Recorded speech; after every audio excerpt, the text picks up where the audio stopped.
Welcome to the Women Inspire Aspire podcast. In this episode, I talk to Jahnavi Vibha about creative brand marketing. Hi, Janvi. Thanks for accepting my invite to appear in the podcast. How are you doing today? Hi Venkat, thanks for the invitation. I'm doing good. How about you? I'm doing good. Thank you so much. Can you go ahead and tell a bit about yourself, your background, etc.? Sure.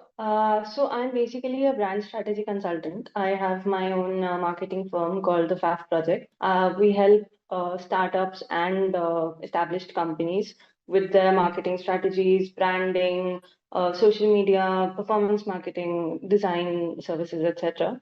So my specialization is in B2B, and we help B2C clients as well, mainly sustainability, gaming industries, such type. I'm basically an MBA from MICA in Ahmedabad, which is the marketing school of the country. And I'm a chemical engineer. I've worked in companies like Pidilite Industries, Gameberry Labs, worked with Supari Studios in Mumbai, and Origin Services. So it's been more of a diverse background, which really helps me with a holistic thought process when I'm making the go-to-market or brand strategy for the companies, different in different sectors. How did you transition from chemical engineering to marketing? Okay, that's an interesting question. So I wanted to become a particle physicist, which is why I went into chemical engineering in the first place. And luckily, out of college, I got into Pidilite Industries, where my role was business development and project management. So that gave me a foray into this entire MBA perspective. And that really changed the way I look at things. I realized that I'm a very dynamic person. I like that kind of a hustle life, which made the MBA a perfect fit for me. Why marketing? So I have always been very interested in the creative side of things, the creative storytelling, or be it film production. I wanted to be a film director at one time. So when I was getting into this entire, what to do in in MBA, I came across this college, MICA, which was an advertising college, and it felt like the perfect fit. It matched my strategy point of view with the marketing, the creative flair that I have. I realized that this is exactly what I wanted to do, where I wanted to be, and I mean that is how the love for this field of advertising and marketing came into my life. Great. So tell us about your creative side. What is the creative aspect of you which made you, push into marketing as well as the creative aspects of marketing? Right. So I think the first creative foray was I'm a poet and a writer. So I used to write stories. I think I have around 8 to 9 unfinished books in my laptop at any given point of time, and I'm trying to find the time to finish them off. So this entire, having the flair of writing and having a flair of fiction, that was the seed of this entire creative angle. Now, how that translates into marketing or branding or the entire creative marketing field, I think I have a very good knack of understanding consumer or understanding the market, not just through statistics or not just through data, but their emotions. Maybe because I've been on the other side where as a writer, I have to picture, uh, I have to, emulate the entire character from the get-go, right? So I became very attuned to understanding their emotions. Uh, bridging both of these perspectives from the consumer side and the marketer side, I think this kind of gives me an edge where I can understand what to say to whom to strike the chord. And once that is in position, then the entire creative process becomes very simple, because then you just have to translate into the design principles. And since I'm also a painter, so the sort of visual aspect also gets covered with it. Definitely, I'm not a designer, so but I can give the creative direction on what kind of creative should be made, what kind of balance would strike. the chord with the consumer, what type of market. So yeah, the entire life chain gets completed there. Okay, interesting. So I was looking at your LinkedIn profile and you have mentioned that you hate the mundane and you don't like the cliches. So can you tell us a bit more about it?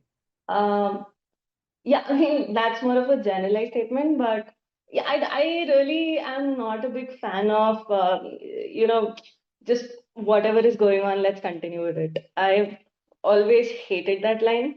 So I always want to keep on experimenting with something new, something innovative, something different. Um, Whatever has not been tried ever before. So when I say sucker for creativity, sucker for intellect, basically I am just striving. I'm looking for people, looking for opportunities where I can just innovate new ideas. I can come up with out of the box solutions. It's like a fuel to me. I suddenly feel very much awake when there is some new challenge to tackle that will take some out of the box thinking. Okay, wonderful. So, talking about innovation, what innovative marketing strategies can you offer that's not mundane? Hmm. That's an interesting question. So I think most of it will depend on case to case. So I will not really give you deep dive into specifics here. But see, what I will tell you is uh, when you are penetrating into a market, or when you're penetrating into, say it is a B2B company or a B2C company, generally, when you enter into a B2B segment, the perception is that marketing and sales is literally just the same thing.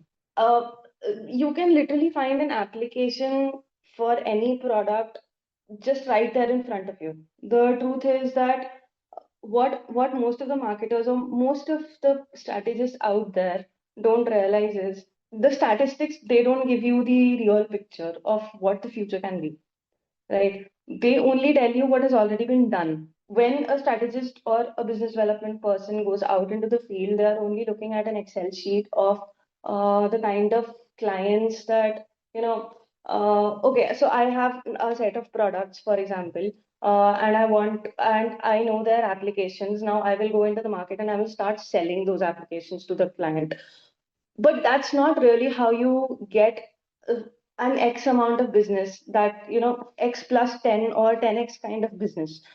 An innovative solution is you go to the customer, you understand their problem, you see what application you can provide from the set of products that you already have in your bag. Don't just go there and say, Ki, I have a silicone gel, okay, I can put it XY places.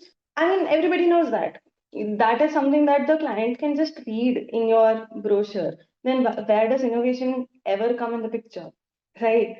As an innovative person, for example, I'll just give you an instance here. When I was in Pidilite, we went to SR terminal, and they were just showing us the refinery. We had ample amount of like products in our basket, right? That could go directly into the refinery. They also had an SR terminal, and there hasn't been any company that has been on the SR terminal ka ship, right? We just asked for to look at the ship once. Now the solution here was, and I don't think no other company had pitched to that client, that the ship rusts below. The boulders rust below in the water, and we had a solution for that. And the moment we gave the client that solution, that have you tried this out? What they had been doing was they had been replacing the entire that bottom portion of the ship every few years because it was rusting so badly. The smallest amount of coating that helped the client, and the entire costing that would come every 2 3 years, and that's a massive amount when you're thinking of a B2B company, right? That amount, entire massive amount was completely foregone just with a very simple solution. So for me, I will say that innovation does not come from thinking very, very extravagant ideas. An innovative solution can be the simplest spark in the world that just strikes at the right place with the right thing for the right amount. That's it. You talked about building brands. in your LinkedIn profile. So, do you Right. have any suggestions for people who want to build brands? The first thing that you have to do when you're building a brand, there will be one founder or there will be two, three co-founders. What you have to understand is number one, what is the personality of the founders? Because these are the people who actually came up with the brand. Don't look at a brand, say, okay, it is a sustainability brand, let's make it green. No, right? What am I emulating as a founder? What is my vision for the brand? What is my vision for the company? A brand identity, a brand design generally comes from where you see your brand going in the next 10 years. Generally, the mistake that people make is they identify a brand identity is what do I want the logo to be? What do I want the colors to be? That's the smallest bit in a brand. Yes, it's important, but it's not everything. The major part about making a brand is identifying what values do I associate with the brand. When I say value, I don't mean morality kind of values, but what is my purpose? What is my vision? What is my mission in building that brand? Where do I want to see it? Is my vision that I want to end poverty in the next 10 years? Or is my vision that I want to make $10,000 in 1 year? Right? Both of these, they are very good visions, but your entire brand identity will depend on this. If I want to make a brand that reaches a consumer or reaches a consumer's mind, my brand identity will should indicate that. Because the moment a consumer is looking at my brand, looking at my logo, looking at my colors, wherever they are interacting with my brand, the first subconscious image, we call that the reptilian brain. The first image that goes into the reptilian brain should be what my purpose in building that brand was in the first place. So anybody who's building a brand, I would tell them, go backwards, don't go forwards. Think about where you want to be, what your brand should be in the next 10 to 20 years. When I say brand here, I mean the business model. I mean, what do you want out of that business? Not just the brand name or brand identity, but your entire what is your revenue model? What is your business model? What exactly is the functionality that you're providing to the customer? Have that in place first, right? Then go backwards from there. Then you understand, okay, I want to say I want to be a fast food chain. Then you go back from there. What kind of a fast food chain do I want to be? Do I want to be a chain that serves burgers? Do I want to be this or that? Right now, once you have that in place, then you know what kind of audience is coming to you. If I'm saying it is a burger brand, I know that my identity, my target audience will be children, for example, or teenagers, or 20s people, or entrepreneurs, or whatever. Now, once you have that in picture, once you have your audience in mind, then you say, okay, what is the kind of color, what is the kind of tonality that will actually end up bringing that particular target audience in.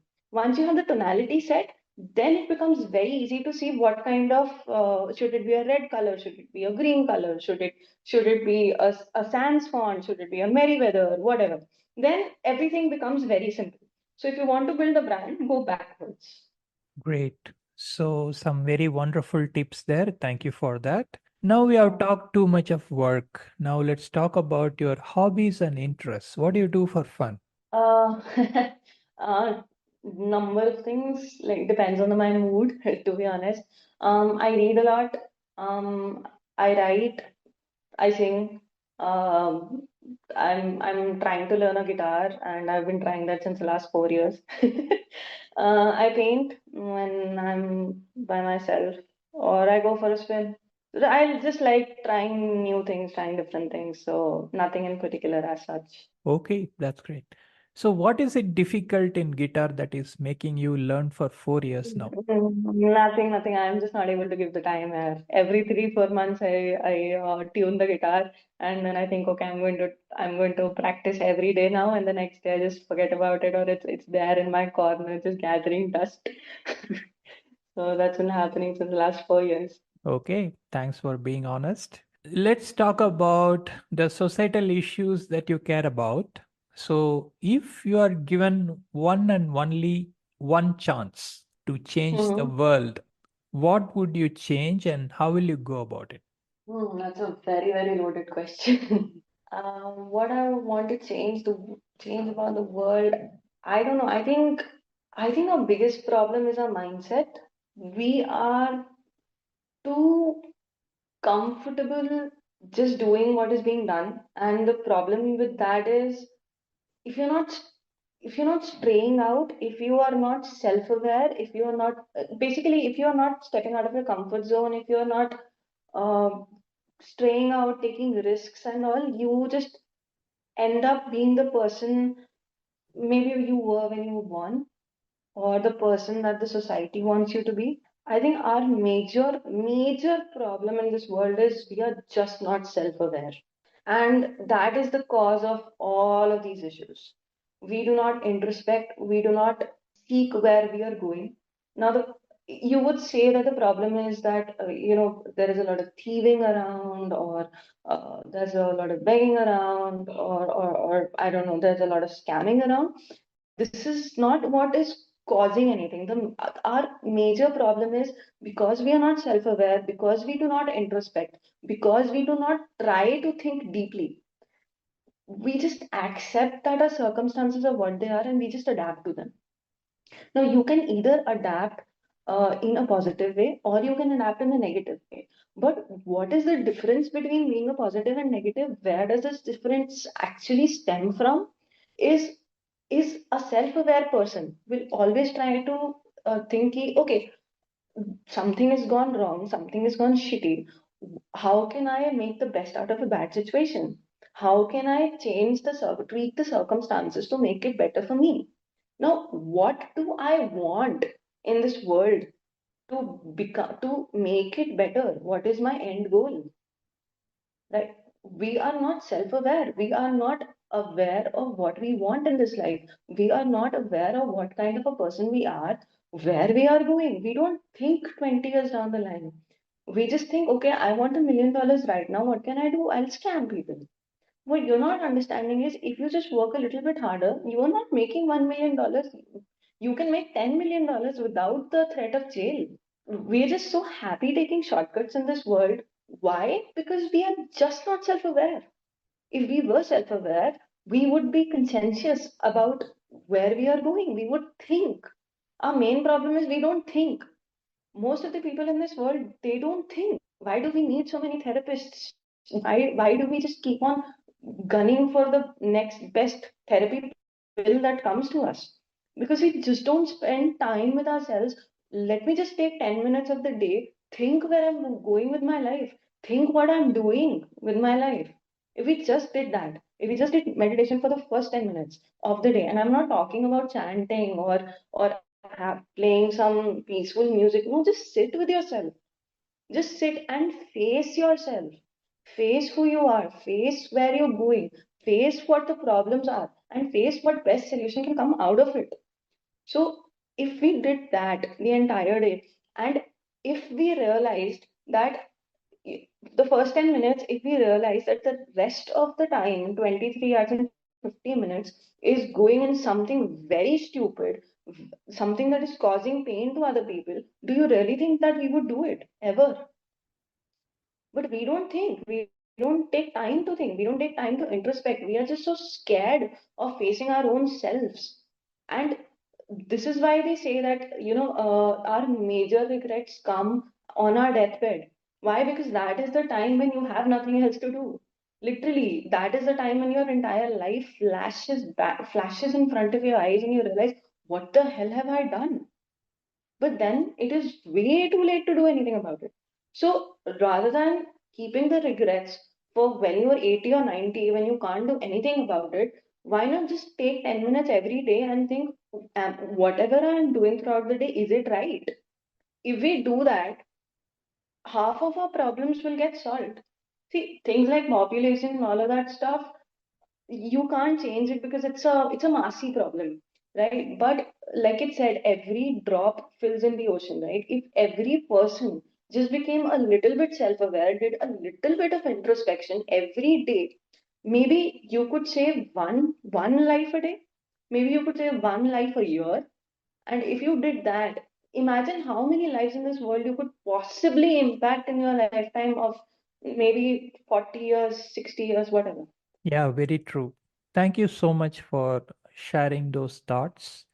I think your view is coming from a growth mindset. You don't want to settle for what it is. You want to introspect, you want to grow, you want to get better, you want to impact more lives. From that perspective, you want to contribute more, bettering yourself and see where you can go and things like that, which is great. I would like to Mhm. challenge this with one question. It won't take too long. I just wanted to, Yeah. you talked about self awareness. Now, if I am perfectly self aware and I am analyzing myself, if I decide in my life that I don't want to grow, okay, Mhm. I want to be exactly what I am because I am very satisfied with who I am and I don't want to grow. Then this thing about getting better uh, doesn't arise, right? I mean, I'm settled. I don't want to grow because I am self-aware. I know what I am and I don't want to grow. So isn't that a position that can be appreciated? Absolutely, that can be appreciated. Now, my question, the fact that you are self aware, nobody is self aware from the day they were born, right? So, the fact that you are okay with where you are, with being self aware, with being happy with where you are, isn't that also a journey that came from a position of growth? Yeah, I hope so. Or maybe a person who is not interested in growth, maybe they identified the limitation and said, I don't want to do anything about it. That is also a possibility. Yeah, that's exactly my point. You are self-aware about the fact that I don't want to grow beyond a certain point. Like you're not saying that I'm not growing at all because you grew to this point, right? You grew to whatever it took you. Maybe it took you 20 years to realize that from the day you were born, when you hit the 20-year mark, then that's when you realize, okay, I'm satisfied with my life. Or this is my limitation. This is as much as I can grow. So the point is that from that 0 to 20 years, or from that I want to do something to realizing your limitation, that was growth, right? Because the answer is in the question. I have realized my limitation. So you must have tried beyond that point before you realize that no, I can't, and that's okay. That's being self-aware. You know that you can't. Right, I'm pretty sure that 2 years from now, my guitar is going to be in the same goddamn spot, eating the dust, and then I'm going to realize, boss, I can't do it, and that's my limitation. I can't do it. I can't expend time in practicing guitar, and that's my limitation. And at some point in my life, I will be fine with it. It might pinch me a little when I hear somebody else playing it, and I'll think that I wish I could, but then I'll be like, I have other things to do, which is why I know that I will never be able to do that. So that's my limitation. But to reach to this point, it took what, 6 years for me. So that 6 years was a growth period where I might not have learned guitar, but I would have done other things, or I would have realized was not my cup of tea, or I would have realized, okay, fine, maybe I'm just not good enough. But to reach to that point, that was growth, right? That might have been growth in the other direction, but it was still growth. Now, I think the misconception here is we think growth is in an upward level, or growth means going to some place. Not necessarily. Growth can just be an inward journey. Growth can just be sitting in the morning and starting to meditate and maybe crying for a couple of days and then being able to be at peace with yourself on the fourth day. That's also growth. Everything in this world, every day that we are doing something incremental or decremental, whatever you might call it, right? From where we were yesterday, that's growth. It can be a positive growth, it can be a negative growth, but it's growth. Great, wonderful. We are coming to the end of the podcast. Do you have any questions for me? Yeah, why do you ask so many existential questions on a podcast? I Asking if you have any questions for me is not an existential question. No, I mean the questions that you asked were really existential. Like, I think I feel that you are a very deep person, right? So even though you dabble with so many things and you want to try so many things, you at a very deep level, right? You are a very deep person. You think very deep about life, and that's exactly why I wanted to ask these questions to you because I can ask these questions only to a person who thinks deep about life. And you also mentioned in LinkedIn that you don't like mundane things, right? So, and this is why no mundane questions, except for the hobbies and interests. So that's how this podcast went. Thank you so much for thank you so much. Yeah, spending it time was with fun. us in the podcast. It was nice talking to you. I wish you all the best in Nice your talking work to you. and otherwise. Thank you. Please take care Thank you and bye so much. bye. Bye bye. Thank you. That was a great podcast with Jahnavi Vibha. Please subscribe to this channel and follow it for more awesome podcasts. Opinions expressed by the guests in this podcast are their own. The host or the sponsors of the podcast do not condone the opinions expressed by the guests or the actions arising out of those opinions. Any decisions or actions that the listeners might take as a result of listening to this podcast must be based on their own judgment and will be at their own risk. The podcast host or their sponsors will not be held responsible for the consequences of any actions and or decisions taken as a result of any content in this podcast.